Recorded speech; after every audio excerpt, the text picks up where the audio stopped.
صباح الفل عليكم، وصباح ان في الحياة والعلم فيها حاجات لو طبقناها هتسهل علينا حياتنا. يمكن كنا ماشيين في الحلقات اللي فاتت واحنا بنتكلم فيها على فكرة ان انا عندي الناس اللي بديرهم، ازاي اعرف ادير هذه الناس. واتكلمنا عشان اعرف ادير الناس انا محتاجة ادير معاهم المود والايموشنز بتاعتهم، محتاجة ان انا ادير شخصياتهم وابقى فاهمها كويس عشان اعرف اديرها.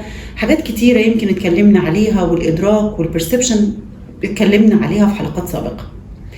بيقولك كمان من ضمن الحاجات اللي بشكل قوي جدا حقيقة موجودة في الإنسان وموجودة فينا كلنا لل8 مليار اللي موجودين على الكرة الأرضية، وهي فكرة البايزز أو التحيزات. كلنا بشكل أو بآخر عندنا مجموعة من التحيزات هي بتتحكم فينا. طيب هل التحيز ده حلو ولا التحيز ده وحش؟ قالك إنه ساعات بيبقى نافع جدا، وساعات إنه هو بيبقى ضار جدا. عشان كده من ضمن الحاجات اللي هتخلينا نعرف نفهم نفسنا ونعرف ندير ونفهم الموظفين اللي معانا ونعرف نديرهم بشكل أفضل، إن احنا نبقى فاهمين التحيزات دي ازاي بتتحكم في الإنسان، وإيه هي أصلا أنواع التحيزات اللي موجودة واللي اكتشفها العلم وبدأ يتكلم عنها علم الإدارة. أول تحيز علم الإدارة اتكلم عنه، هو مش بس إن هو اتكلم عنه، لا ده كمان أطلق عليه إنه هو التحيزات.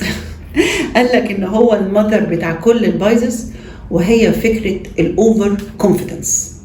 فكرة إن أنت لما يبقى عندك ثقة زيادة بنفسك، هي حلوة وحشة؟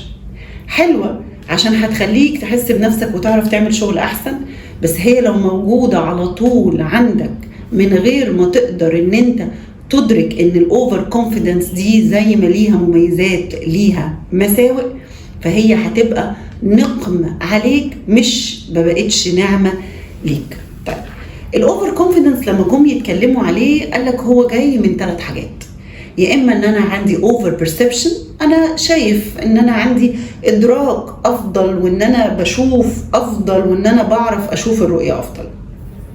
اوفر استيميشن يعني ان انا بعرف اتوقع افضل، انا فاكر نفسي ان انا بعرف اعمل استيميشن افضل. اوفر بليسمنت يعني انا افضل من الناس التانية، انا شخص اصلا افضل منهم.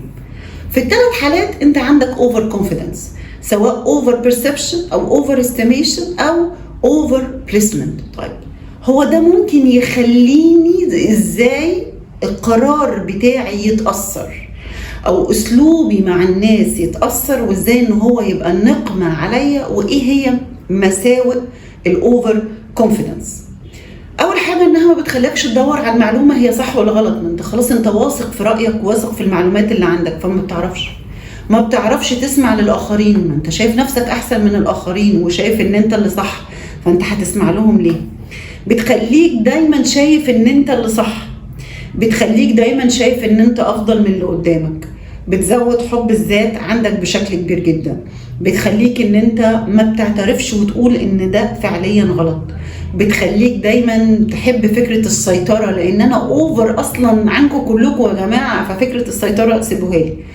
احيانا كتير كمان ممكن تبقى متفائل زيادة عن اللزوم، مع ان الوضع ومؤشراته مش كده، بس عشان انت اوفر بيرسبشن او عندك اوفر استيميشن، فانت شايف لا، ما انا شايف ان الدنيا جميلة. فبالتالي هي الاوفر كونفيدنس حلوة، بس اذا زادت زيادة عن اللزوم هتخليني ولا اعرف احلل الارقام صح، ولا اسمع رأي الناس، ولا اعرف اقيم الموضوع بشكل مناسب، فهتخلي اي قراراتي سواء في حياتي الشخصية او في تعاملاتي في الشغل او في اسلوب ادارتي للناس، هي ممكن تعود عليا بالضرر اكتر من النفع. حلو ان احنا يبقى عندنا اوفر كونفيدنس، بس ما تخلوهوش يبقى زيادة عن اللزوم، عشان هو في الاول وفي الاخر اساس المذر اوف اول بايزز هو الاوفر كونفيدنس. صباح الفل عليكم، وصباح ان في العلم حاجات لو فهمناها هتخلي حياتنا اسهل.